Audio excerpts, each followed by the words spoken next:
I can't think of a single group of characters the community was more excited to finally see in action than the top 3 Espada. Possibly the Vizards come to mind as well, back when they weren't total losers, as discussed in my last video.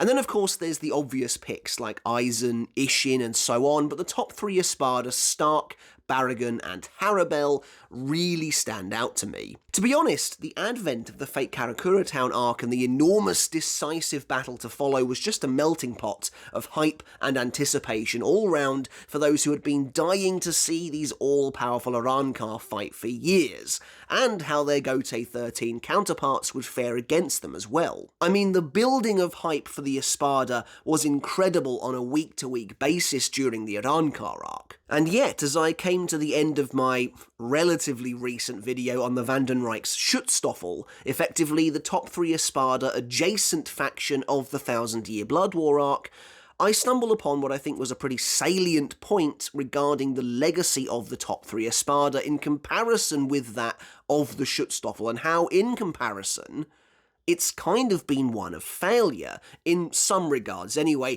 not failure in every aspect of course. The top 3 Espada are all fantastic characters in their own right, with wonderful designs, prominent identities, palpable popularity, and even some intriguing backstories too. But where I would argue they do fail, where they do fall short, is in the most basic area of being antagonists, the conflict. With their incredible build-up and clearly immense power, the top 3 Espada came into the arc with every advantage, and in many ways had a lot of things going for them that the Schutzstaffel simply didn't.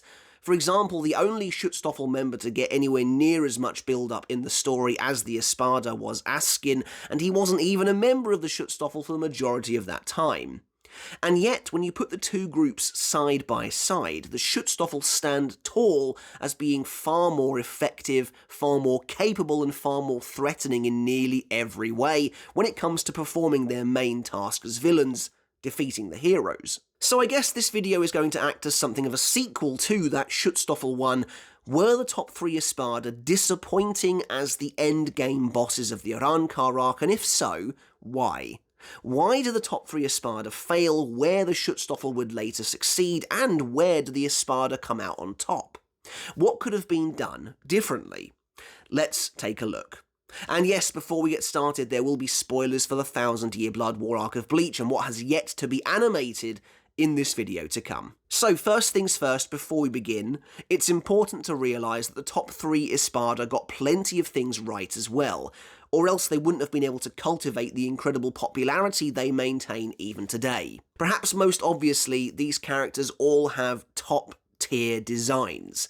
In fact, Starrk and Baraggan in particular have 2 of the greatest transformations in Bleach, with Baraggan's Resurrection topping my list of the best transformations in the series. They are really that good. Baraggan's Arrogante is genuinely sublime, one of the most jaw-dropping looks in the entire series, and Stark's Los Lobos is the epitome of cool. These 2 Resurrection in particular really stand out to me, not just among the top 3 Espada, but the entire Arrancar army, and what I like most about them is they both brought something new and exciting to their respective fights. I mean, Baraggan's absolutely terrifying form was perhaps the most threatening the Arrancar have ever been outside of Ulquiorra, and his ability Respirar induced genuine worry in the reader. We'd never seen anything quite so visceral, quite so unstoppable before, as Soifon's entire arm actually rotted to the bone before our very eyes. Then there's Stark's Los Lobos. While not making quite the same immediate meteoric impact, instead being stylishly, suitably low-key by comparison, the Primera Espada brought guns to a sword fight, and was instantly all the more memorable for it. And by the time we reach the Thousand Year Blood War arc, Kyoraku fighting gunslingers is a bit of a meme, but Starrk was the first to do it, and it was a big deal at the time. That differentiated him from the rest of the Espada straight away, in a way that mattered. Both Starrk and Baraggan were also treated to nice, if short, backstories. Baraggan's in particular felt quite eye-opening, giving us a nice piece of lore regarding the history of Hueco Mundo, while also watching his entire kingdom unravel around him.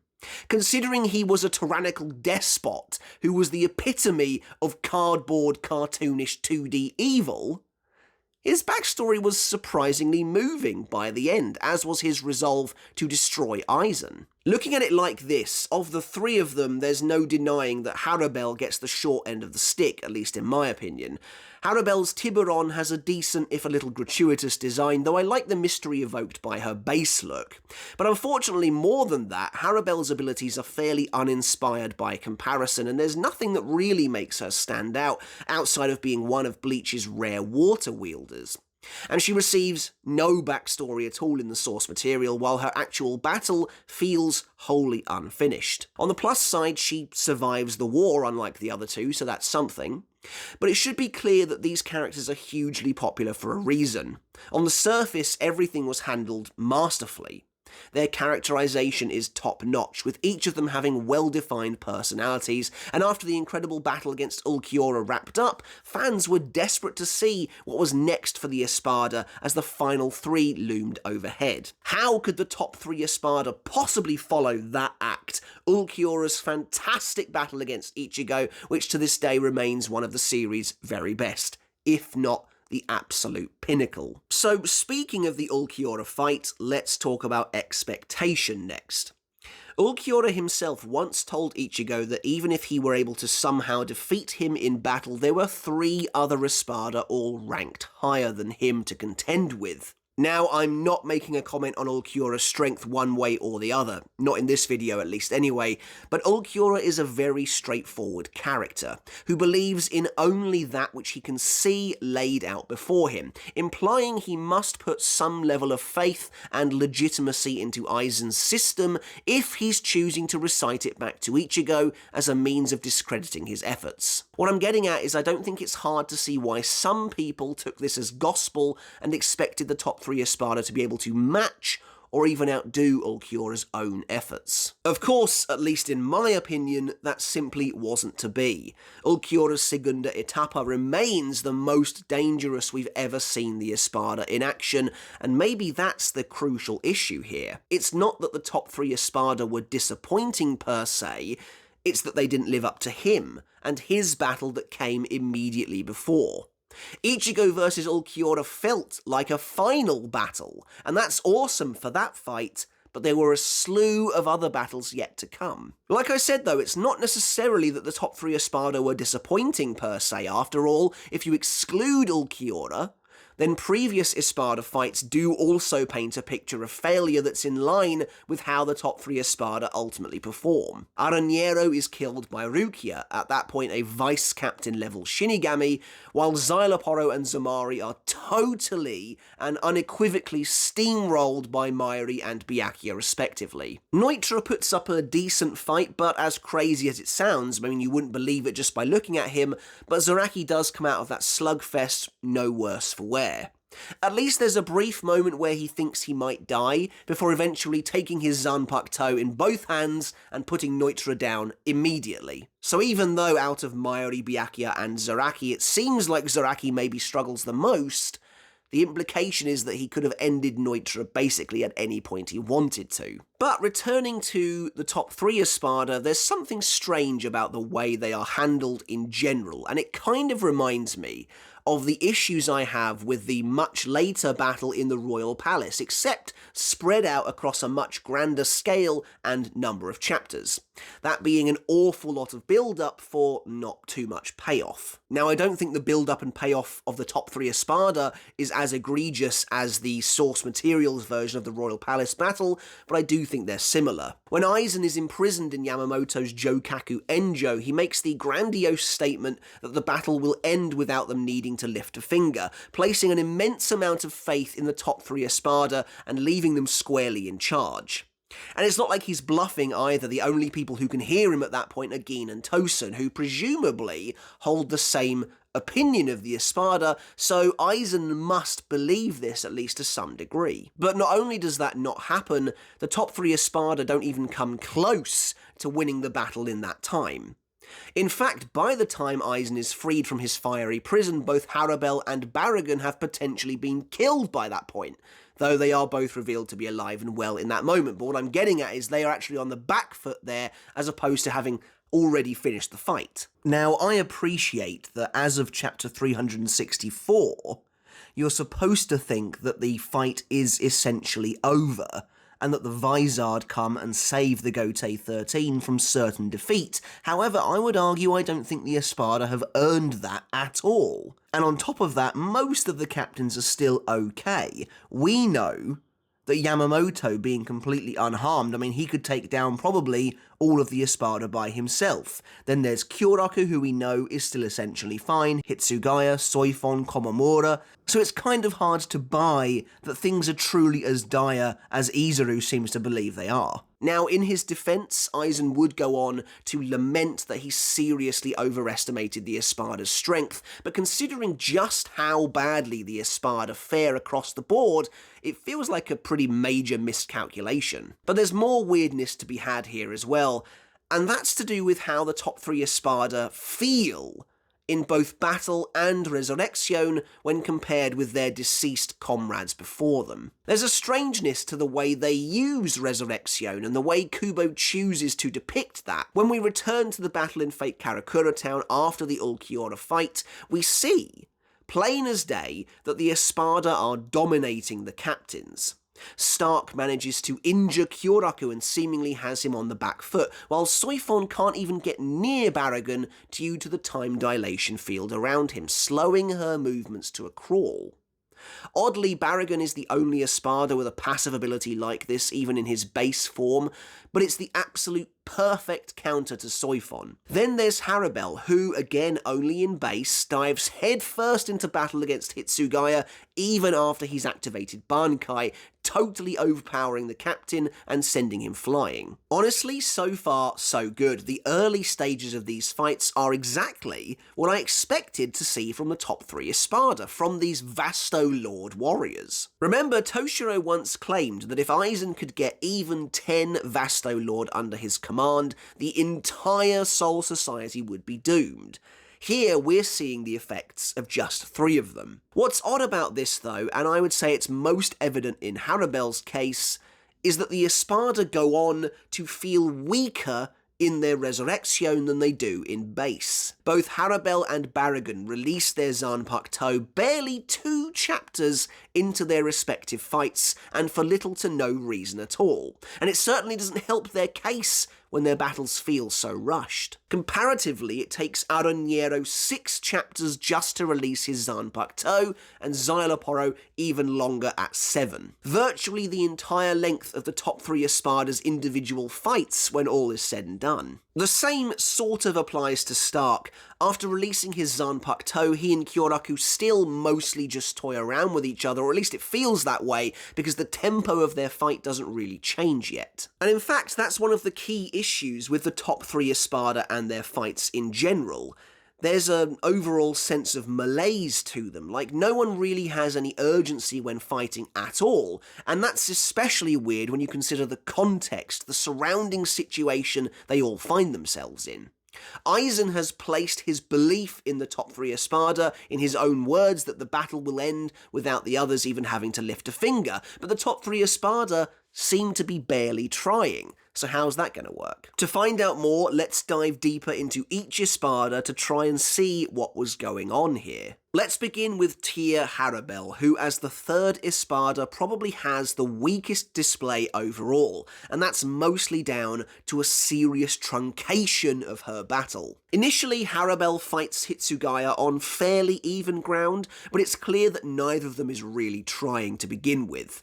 However, as soon as the Tre Bestia are defeated, Harribel kicks things into gear and decides to take the fight seriously, sending Hitsugaya flying backwards before launching herself towards him, an energy wave streaming from her Zanpakuto. She slams into him even as he activates bankai, and she continues to clash with him while he's in bankai a couple of times before sending him flying down to the streets below and releasing her Zanpakuto. The moment Harribel transforms, she seemingly kills Hitsugaya in a single hit, But from this point onward, he's somehow her equal all of a sudden, matching her every move, and then even easily defeating her with Hyoten Hyakoso at the end. Now, I'm not saying inherently Hitsugaya shouldn't be able to defeat Harribel, but I am arguing that there has been no evidence presented so far to imply that Hitsugaya is even remotely as strong as Harribel, considering he was struggling so much when she was in base form, and yet when she enters her resurrection, somehow he's now able to keep up with her. Put it this way, Harribel sent Bankai Hitsugaya flying at least a couple of times when in base, but from the moment her Tiburon is activated, she actually never lands another hit on him again. This is what's so strange, the cadence of this battle is totally off from the get-go. Based on how easily Harribel had been dominating Hitsugaya up until now, her slicing him in two feels like the most likely outcome, what should have actually happened. And it seems to me that by using that as an honestly fairly cheap cliffhanger, Kubo felt that we felt the same way, that we believed that could have actually happened. Instead, though, Hitsugaya continues to pull new moves out of thin air, capable of countering everything Harribel tries to throw at him, making it feel like, frankly, she'd have more success if she returned to her base form. It's just odd that this is, for all intents and purposes, the exact same Hitsugaya that relatively recently struggled with Lupi, and now he's fighting an Espada 3 places higher, like I said, on fairly even ground, even getting one over her when he uses his ultimate technique, sealing her in his tower of icy flowers. Unlike Baraggan, who explicitly survives Soifon's Bankai, it's unclear whether or not Harribel would have died right then and there had Wonder Weiss not arrived. Frankly, if Harribel was actually at death's door in that moment and couldn't have broken herself out, then hers is one of the most embarrassing displays of the entire Espada we've seen to date. Part of the problem with this fight as well is it feels very low stakes due to it being essentially procrastination.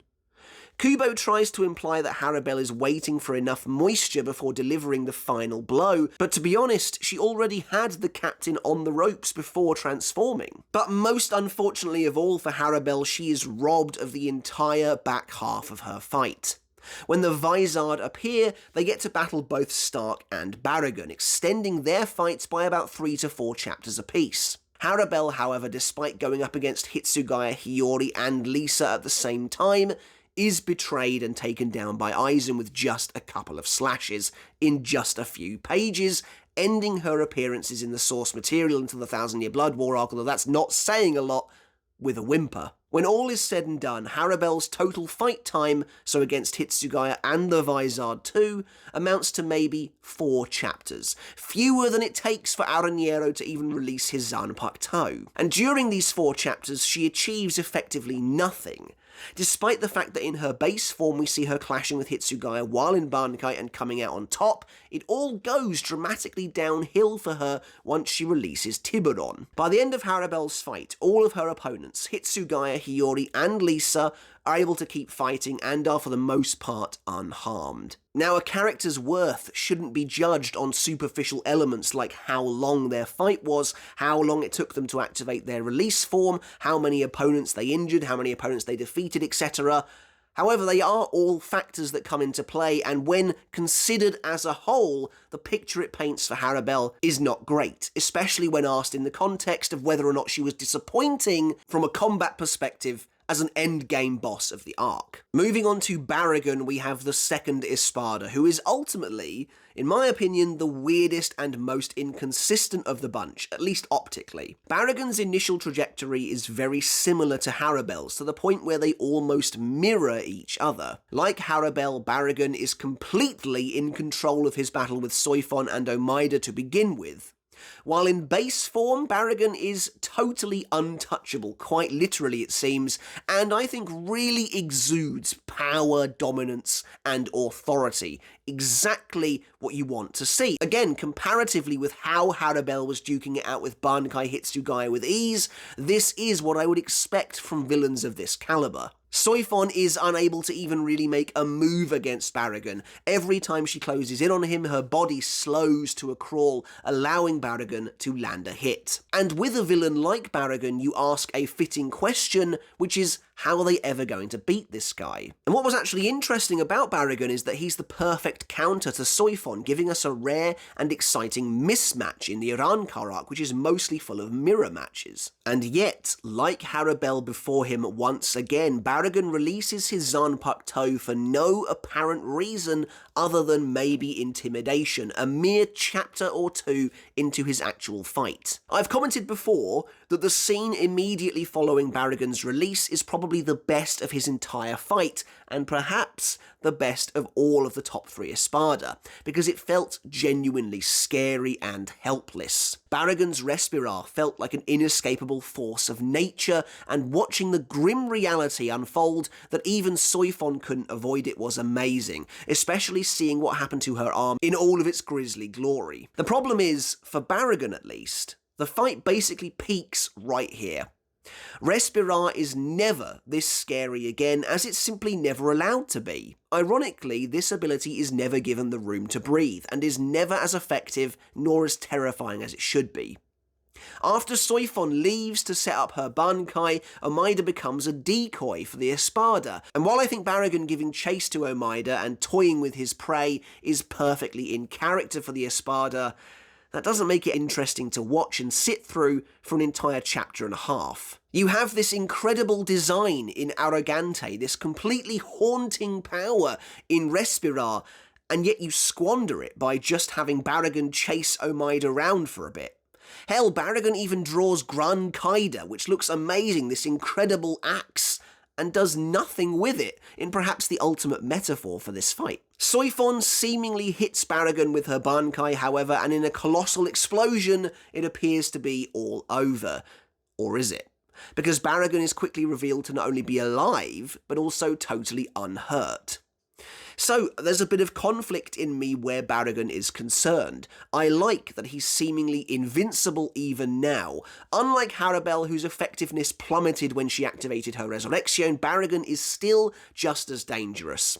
It's mostly just his own hubris that's stopping him from reaching his full potential. And then, once the Vizard arrive, Hachi teams up with Soifon to continue the battle, and unlike Harribel, Baraggan gets a fully fledged second half, featuring Hachi conjuring numerous Kido spells to try and contain the Espada's deadly power, eventually teaming up with the captain to finally land a direct hit on Baraggan with her bankai. It's a really satisfying moment, and for all the fight's flaws, I enjoy the fact it has a natural progression to it, and this is the natural point we would eventually reach, Soifon finding a way to at last break through Baraggan's defences. Taking this incredible amount of damage, and basically having half his face blown off, is enough to finally push Baraggan to fight properly, although by fighting properly, for Baraggan at least, that seems to be totally losing his composure and flying into a wild rage, losing control essentially, which again I think does make sense for the character, and he sends Respirar screaming across the entire battlefield, snagging Hachi's arm as well. And here we run into another, I would argue, quite unique problem that arguably only affects Baraggan. Kubo is clearly afraid of letting a character with an ability this strong run totally rampant. That's why Baraggan is so lackadaisical throughout the entire fight. Sure, the in-universe excuse is that he's taking them lightly, but really, Kubo knows that Respirar will destroy just about everything that's put in front of it, so he has to reel it back in considerably. Look at it like this. It's crazy that with a power like Respirar, Baraggan achieves so little, only taking Soifon and Hachi's arms by the end, the bleach equivalent of a sprained ankle or something. Still, I do think his fight, and ultimately his depiction as an enemy, as a villain, is better than Harribel's overall, and the second Espada's defeat and death are at least pretty clever. By the end of Baraggan's fight, Soifon and Hachi have both lost an arm each, while Omaida is unharmed, and all three of them are able to continue fighting or partaking in the war in some form. Which brings us at last to maybe the most contentious of the trio. Starrk, the first Espada. The first Espada is an extremely coveted position, one of the most anticipated and speculated upon positions in Bleach that brings with it a hefty amount of expectation, and I think it's fairly safe to argue that Starrk doesn't really live up to them, and I'm saying that as someone who's a fairly big Starrk fan. But I'd like to balance that by saying I'm not sure the expectations for the Primera Espada were ever possible to live up to. But Starrk's interesting as well, though. Look a little closer, read between the lines, and you'll see that he's almost certainly the most impressive of the three on the battlefield. Again though, excuses have been made, reasons have been concocted to ultimately hold him back and prevent him from achieving his best. But Starrk begins by taking on Kyoraku himself, the two of them fighting fairly evenly, fairly laid back across the board. Though Starrk does seem to have the upper hand for the most part, his instantaneous Sero and incredible perception causing Kyoraku to be on the back foot, despite his incredible swordsmanship. However, once Starrk witnesses the power of both Hitsugaya and Soifon's bankai, he decides to release his Zanpakuto to force Kyoraku to use his. First of all, while Starrk is still releasing his Zanpakuto quite quickly and fairly early into the battle, and with considerably little fanfare considering he is the first Espada, not only does it take him a little longer to do so than his comrades, but he also does it for an actual reason, which I appreciate. When the battle continues, and it becomes Starrk versus Kyoraku and Ukitake, Starrk continues to be low-key quite impressive, battling both of these extremely experienced and powerful captains without taking a single hit. I mean, outside of Yamamoto, there's nobody there on the Gotei's side that's as strong as these characters, and both of them are going up against Starrk at once. Kyoraku attempts to blindside the Espada on numerous occasions, even launching his hat at him first to try and distract him, but Starrk is not only capable of avoiding every attack with aplomb, but even predicting Kyoraku's movements, readying his gun for where Kyoraku is going to appear. Now again, I admit, despite Kyoraku's attempts to kill Starrk outright here, I would argue it's still pretty clear that no one involved in this fight is actually fighting properly yet, and I think that's an issue with this battle. It does feel like everyone is pulling their punches for basically the entire thing. And speaking of which, while it's disappointing that Starrk doesn't ever end up facing a bankai, and I've said it multiple times before, that if I could rewrite his fight, I'd have him face both Love and Ukitake's bankai, Kyoraku does admit that he was about to use his when faced with Sero Metroletta. After the Espada figures out Sogyo no Kotowari's power, having only seen it 3 times,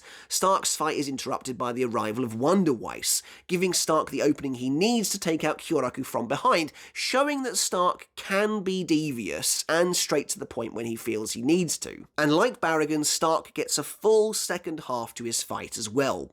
In the wake of Kyoraku's defeat, Starrk takes on both Love and Rose instead.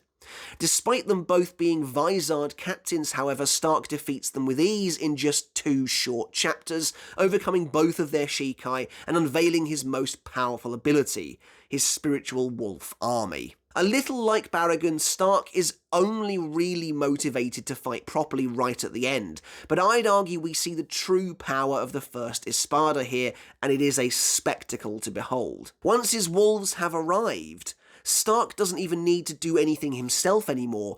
Love and Rose don't get remotely close to him, he doesn't allow it, contending instead with the explosive wolves that seem to be limitless. They are overbearing, they are never-ending, and they are strong enough to seriously injure. The two Vizard find that they are unable to really do anything in response, spending most of the battle either trying to escape the wolves or destroying them in vain, as they simply return almost immediately. And so this army of wolves just spends this one chapter running rings around the Vizard and rendering their attacks useless before bringing them almost to death's door, having injured them quite severely with multiple explosions. Ultimately, you've got Starrk, who basically faces this gauntlet of captains in the most laid-back fashion possible, who doesn't take any damage really throughout the entire fight. Even when struck directly by Love's Tengumaru, Starrk is essentially unharmed. It's only when Kyoraku's surprise attack using Kageoni lands true, the captain's enormous blade bursting through Starrk's chest,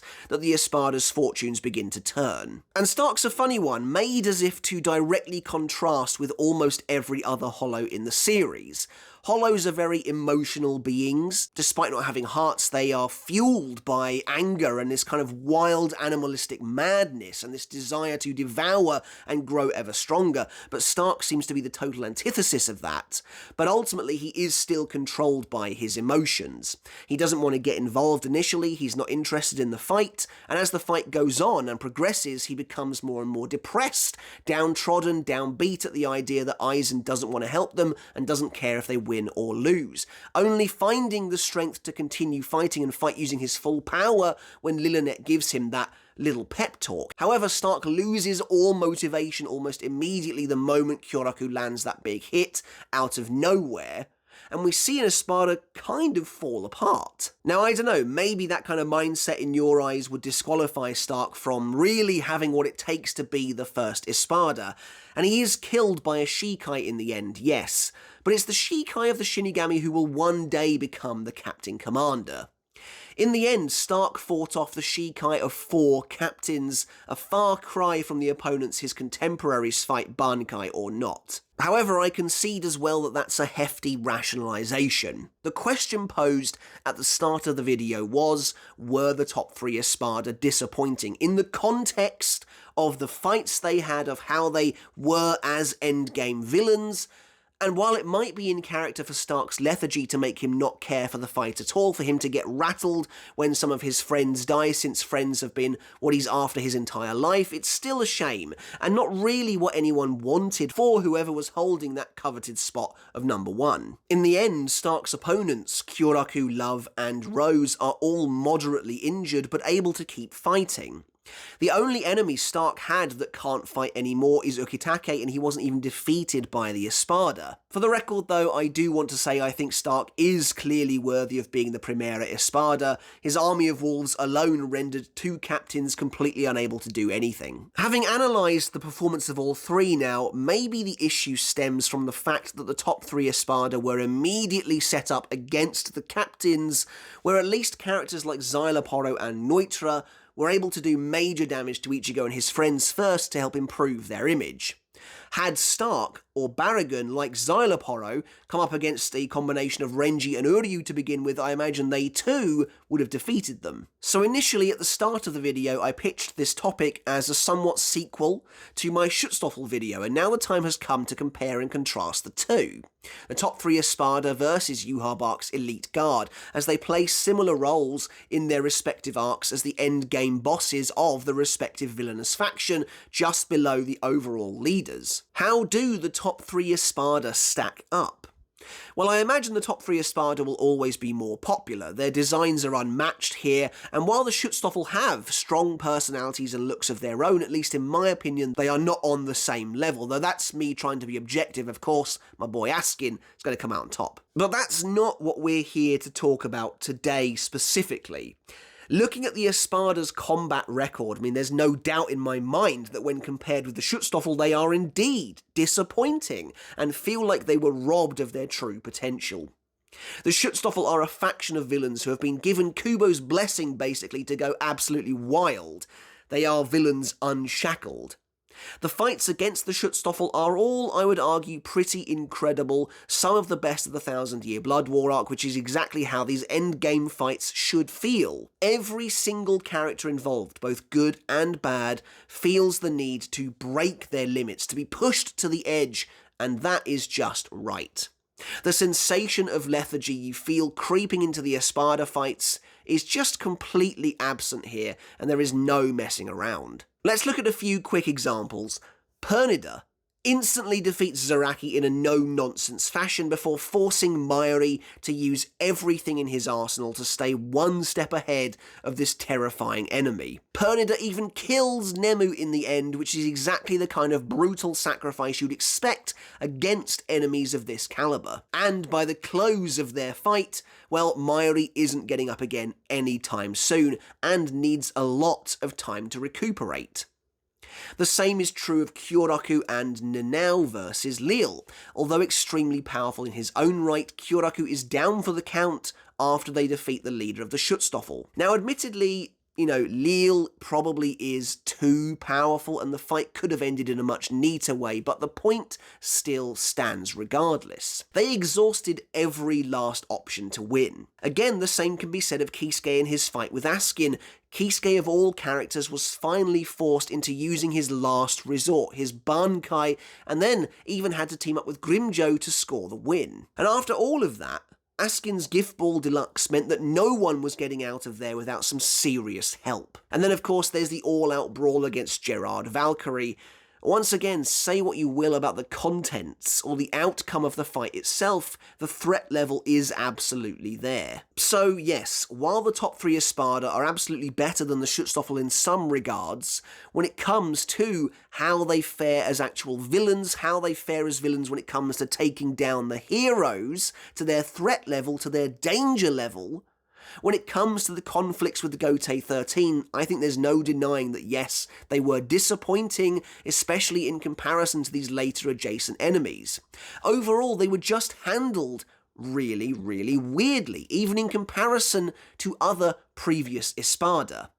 I do think perhaps the catalyst for people feeling disappointed by the top 3 Espada was the fact that their fight came after Ichigo vs Ulquiorra, which is certainly unfortunate. I love to see the captains really struggling to earn their wins.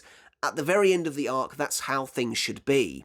And I've said it before, but ironically, the Espada were hamstrung by their own arc.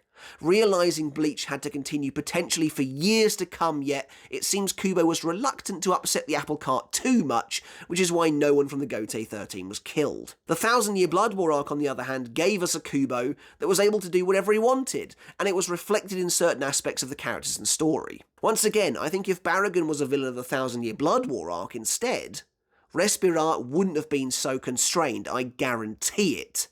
We would have seen that purple miasma covering entire battlefields, hundreds of Gotei 13 officers turned completely to bone. It's just the nature of the beast, and we've seen it numerous times throughout the 1000-Year Blood War arc, when the Bambis get to thoroughly demonstrate the extent of their powers on the 11th Division, to characters like Basby just rushing through, incinerating Shinigami, to characters like Asnod or Bambietta using their powers to destroy and decimate the enemy all around them. The top 3 Espada, and the Espada in general, never really get that opportunity to fight and act on a bigger, wider scale. But that's it for the video, guys. It was a bit of a ramble. We went on quite a bit there, talking about a lot of different factors, a lot of different aspects, but I hope it was enjoyable nonetheless. But I've been wanting to do a video on the top 3 Espada for a while, since talking about the Schutzstaffel, who I think are excellent in some ways that are different to the Espada, and worse in some ways that are different to the Espada as well. They actually make for quite the interesting comparison piece. But yeah, I do hope you enjoyed the video. Of course, let me know your thoughts down in the comments below. Do you think the top 3 Espada were disappointing from